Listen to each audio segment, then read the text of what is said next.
देश के इन हालातों पर मैंने कुछ लिखा है जो मैं चाहूंगी आप सब भी सुने।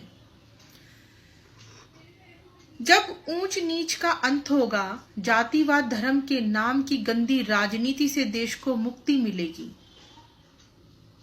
जब हर एक नागरिक शिक्षित होगा और उसके पास रोजगार होगा, महिलाएं सुरक्षित होंगी, उनकी इज्जत सुरक्षित होगी। छोटे छोटे बच्चे जब दवा या ऑक्सीजन की कमी से नहीं मरेंगे, कुपोषण से, भूखमरी से नहीं मरेंगे। जब देश के हजारों करोड़ों रुपए जगहों के नाम बदलने में खर्च नहीं किए जाएंगे, जब किसानों को उनकी फसल का सही दाम मिलेगा, तब बनेगा देश विश्व गुरु। भाई को भाई से लड़ाकर नहीं, देश को जलाकर नहीं, देश के संविधान की धज्जियां उड़ाकर नहीं, छात्रों को, युवाओं को मारने पीटने से नहीं। इस बात पर जरा गौर कीजिए। कुछ गलत लोग जो आज सत्ता में बैठ गए हैं, हमारे देश की संसद में बैठ गए हैं, उन्होंने पूरे विश्व के सामने देश का नाम पूरी तरह से बर्बाद और बदनाम कर दिया है।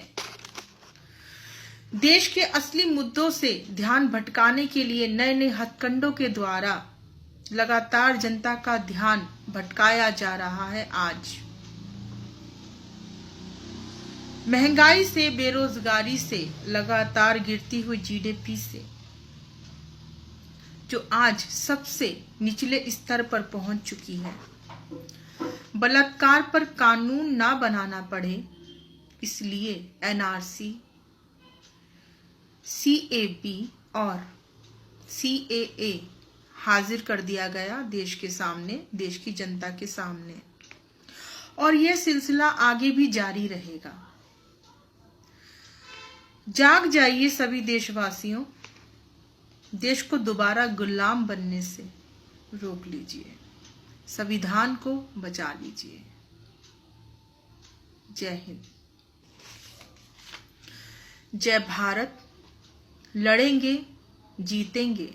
अपनी इस आजादी को हम इतनी आसानी से खो नहीं सकते। ये बात मुस्लिम की नहीं है, ये बात है गरीबों की। आज निशाने पर सिर्फ मुस्लिम नहीं, गरीब भी है। एनआरसी सरासर गरीबों के खिलाफ है। गरीब कभी भी प्रमाणित नहीं कर पाएगा, उसके पास कागज नहीं मिलेंगे, उसको निचले स्तर का भारतीय बना के रखा जाएगा।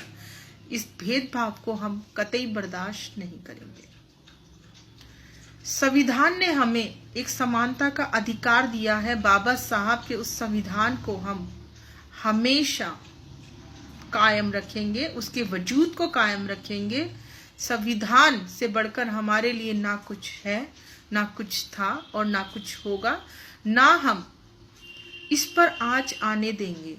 संविधान को बदलने की सोचने वाले लोग इस बात को अच्छे से जान लें। अंग्रेजों को भगा दिया था हमने, ठीक है। जय हिंद।